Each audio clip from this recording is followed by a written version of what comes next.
కాలయవనిక మరుగున పడిన మాణిక్యాల్లాంటి మహిమాన్విత మహిళల యశోదీపికలు భావితరాలకు కరదీపికలుగా భాసిస్తాయి. అటువంటి స్ఫూర్తి ప్రదాత పిఠాపురం మహారాణి చిన్నమాంబాదేవి.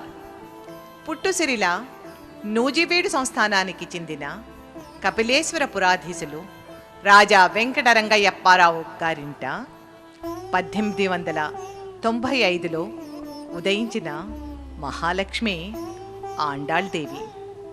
చిన్నతనం నుండి అసాధారణ ప్రతిభ ప్రదర్శించినదామె. ఇంటి వద్ద విద్యాభ్యాసం చేసి ఆంగ్ల విద్య కూడా కొంత నేర్చారు. 1906లో ఆమె గుణశీల సౌందర్యాలకు తగిన విధంగా పీఠికాపురాధీశులు రావు కుమార వెంకట మహీపతి సూర్యారావు బహద్దూరు వారితో వివాహం జరిగింది.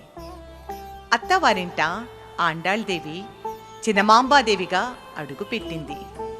భగవద్భక్తి, పాతివ్రత్యం, హృదయ సౌశీల్యం, భావ సౌకుమార్యం, విజ్ఞానం, వైదుష్యం, వదాన్యత కలబోసుకుని రూపుదిద్దుకున్న సమున్నత సౌందర్య స్వరూపిణి చిన్నమాంబాదేవి. మనసు నిర్మలం, మనుగడ నిర్మలం. మాటలు విరిజల్లు, పాటల్లో తేట తేనెజల్లు. ఆపాత మధురాలైన ఆమె వాక్కులు ఆలోచనామృతాలు కూడా. 16 వన్నెల బంగారం కరిగించి పోతపోసినట్లుండే 5.5 అడుగుల నిండైన విగ్రహం. నిరాడంబర వేషం, నుదుట మెరిసే కుంకుమ బొట్టు, కళ్లకు తీర్చిదిద్దిన కాటుక, మెడలో సౌభాగ్య చిహ్నాలు, మాంగళ్యాలు గుచిన బంగారు సూత్రం, నల్లపూసల దండ, బంగారు గాజుల మధ్య గలగలమనే మట్టి గాజులు, కాలివ్రేళ్లకి మృదురవళితో మట్టెలు, ఉప్పాడ జరీనేత చీర ధరించే తీరైన ఆంధ్ర గృహిణీ స్వరూపం రాణివారిది. తమ చిరంజీవులందరినీ చక్కని సంస్కారవంతులుగా మలచి కుమార్తెలను వాద్య సంగీతంలో నిష్ణాతులుగా, వర్ణ చిత్రాలను గీయగల చిత్రకారిణులుగా తీర్చిదిద్దిన మహోన్నత ఆదర్శ మాతృమూర్తి. ఇది ఆమె వ్యక్తిగత జీవితం, కుటుంబ జీవితం. తమ ఆశ్రిత కోటిలోని అన్ని తరగతుల కుటుంబాలకు చెందిన స్త్రీలు, పిల్లలు చక్కగా చదువుకోవాలని, సంస్కారవంతమైన జీవితం గడపాలనేదే రాణిగారి చిరంతన ఆకాంక్ష. అందుకు గాను పిఠాపురంలో ఓ స్కూలు, స్త్రీ సమాజాన్ని, ప్రార్థనా మందిరాన్ని స్థాపించారు. కవయిత్రులను, విదుషీమణులను, ఈశ్వరోపాసనులను, యోగినులను ఏకత్ర సమావేశపరిచి తన అంతఃపురంలో సభలు, సమావేశాలు నిర్వహించి స్త్రీలందరికీ విద్య మీద, కళా సాహిత్యాల మీద, కరుణామయుడైన సర్వేశ్వరుడి మీద శ్రద్ధాశక్తులు కలిగించేందుకు పరిశ్రమించారు. పాఠశాలలో సమర్థులైన ఉపాధ్యాయునులను నియమించి బాలికలకు సంస్కృత, ఆంగ్లాది భాషలతో పాటు సంగీతం, కుట్టుపని, నాట్యం మొదలైన కళలు, విద్యలు నేర్పించారు. హరిజనుల మీద ఆమెకు ప్రత్యేకమైన దయ. వారి పిల్లలకు ఒక స్కూలు పెట్టి పలకలు, పుస్తకాలు ఇచ్చి వారికి చక్కగా చదువుకునే వీలు కల్పించారు. ఇది పిఠాపురం మహారాణి సాంఘిక జీవన సరళి. చిన్నమాంబాదేవి లలిత కళా కువిద, వీణుల విందుగా వీణ వాయించగల దిట్ట. స్వయం కృషితో సంస్కృత, ఆంధ్రాలలో కవిత్వం చెప్పగల సామర్థ్యం, ఆంగ్లంలో మంచి పాండిత్యం, బెంగాల్ భాషలో చక్కని పరిచయం సంపాదించిన విదుషీమణి. రచయిత్రులను, కవయిత్రులను పిలిపించుకుని సత్కరించి వారితో కావ్యగోష్ఠులను నెరపుచు కవితా రసానందాన్ని తనివితీరా గ్రోలిన సాహితీ పిపాసి. రాజా రామ్మోహన్ రాయ్, రఘుపతి వెంకటరత్నం నాయుడు గార్ల బోధనను చక్కగా అర్థం చేసుకుని ఏకేశ్వరోపాసనకు అంకితమైన ధన్యజీవని. యోగినులను సందర్శించుకుని ఆత్మ పరమాత్మల తత్వాన్ని గ్రహించేందుకు యత్నించిన పుణ్యశీలి. ఇది పీఠికాపుర ప్రభ్విణి చినమాంబాదేవి మనోజ్ఞ కళాజీవితం, ఆధ్యాత్మిక జీవన రాగం. అనంత ముఖాలుగా సాగే రాణి జీవన కళ్యాణ రాగానికి కేవలం ఆలాపన లాంటిది మాత్రమే మీరు చూడబోయే ఈ చిన్ని ప్రదర్శన. అష్టదిగ్గజ కవుల కావ్యగానాలతో నినదించిన శ్రీకృష్ణదేవరాయల భువన విజయ సభలను మీరు చాలాసార్లు చూసే ఉంటారు. చేమకూర వెంకటకవి, మధురవాణి మొదలగు వారితో పరివేష్టితుడైన తంజావూరు రాజు రఘునాథ నాయకుని ఇందిరామందిర సందర్శనా భాగ్యం మీలో చాలామందికి సమకూడే ఉంటుంది. కవి పండితులతో నిండు కొలువుండిన సరస్వతి సభాంగణాన్ని మీలో కొందరు తిలకించే ఉంటారు. అలాంటి రసజ్ఞులైన మీ అందరి ముందు ఇదిగో ఇది ఒక సరికొత్త ప్రయోగం. ఆసు కవిత్వం, సమస్యాపూర్ణం, కవితా పఠనం, కావ్య వివేచనం, సంగీత వాద్య విన్యాసం, నాట్యోల్లాసంతో కూడిన ఈ చిన్ని ప్రదర్శన పీఠికాపుర మహారాణి చినమాంబాదేవి లలిత కళామయ జీవితాన్ని ప్రతిబింబజేసే మనోజ్ఞ దర్పణం. సంగీత సాహితీ సౌరభాలతో గుబాళించే అలనాటి ఓ నాటి పీఠికాపుర మహారాణి చినమాంబాదేవి కళా దర్బార్.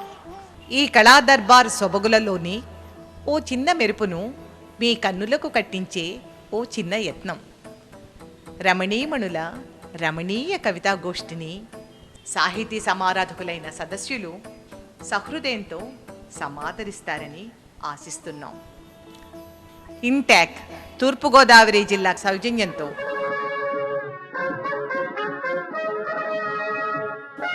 పీఠికాపుర ప్రభ్విణి చినమాంబాదేవి కళా దర్బార్, కళా దర్బార్, కళా దర్బార్.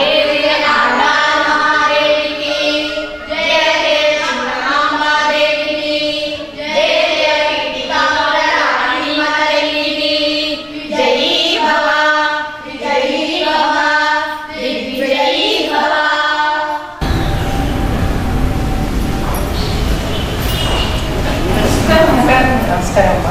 నమస్కారమ్మా. అమ్మా, నేను రాగానే మీరు లేవడం ఎందుకు? మీరు ఇద్దరు నాకు గురువులు గురుకుంజులు కదా. మీరు కూర్చుని ఉండి ఆశీర్వదిస్తేనే నాకు ఆనందం. అలాగే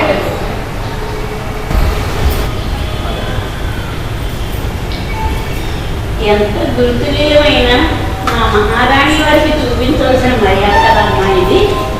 మీ నిర్మలమైన నిరాడంబరమైన ప్రవర్తనతో ప్రజలందరి మనస్సుని ఆకట్టుకున్నారమ్మా మీరు.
అమ్మా, శ్రీ ఆదిశంకరుడు వివేక చూడమని సారాంశం అంతా ఈ పద్యంలో ఉందమ్మా. తెలుసంటారు, అది నా పూర్వజన్మ స్ఫురం.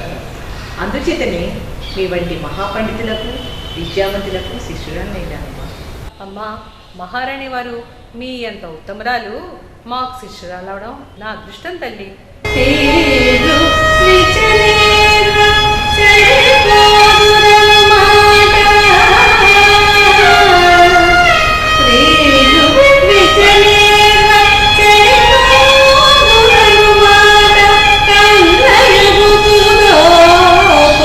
నెల్ల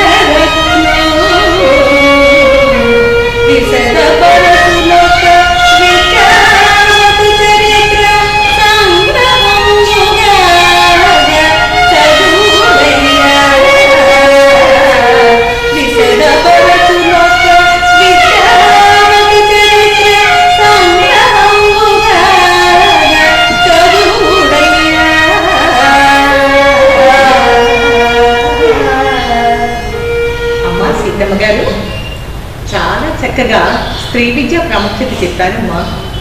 చాలా చక్కగా చెప్పారండి సీతమ్మ గారు. అలియాబాయి కావ్యం ఉంటుంది కదమ్మా ఈ పద్యం. సరిగ్గా ఈ పద్యం మన చిన్నమాంబాదేవి గారికి చక్కగా అన్వయించవచ్చు సుమా. అవును తులసమ్మ గారు, నేర్చుకున్న స్త్రీ తన సంసారాన్ని, భర్తని, పిల్లల్ని, సంఘాన్ని ఎలా సంస్కరించగలదో మన రాణి వారు చూసి నేర్చుకోవచ్చమ్మా.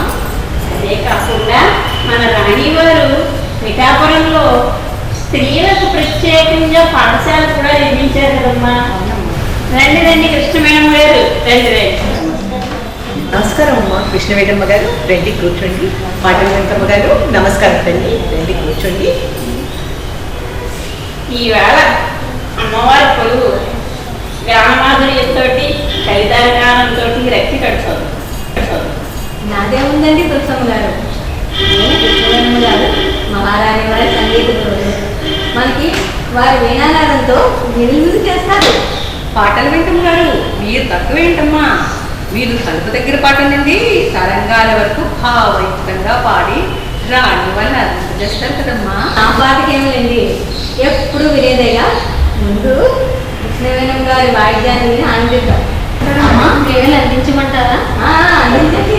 రాణి వారి చేతి మీకు అమృత పూట.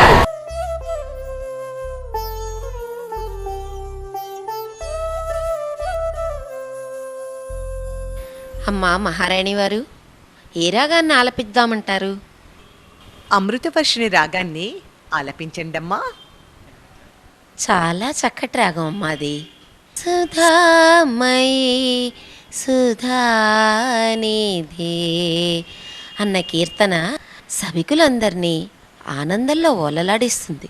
ఏ కీర్తన వాయించాలో వెంకమ్మ గారే సెలవిచ్చారే.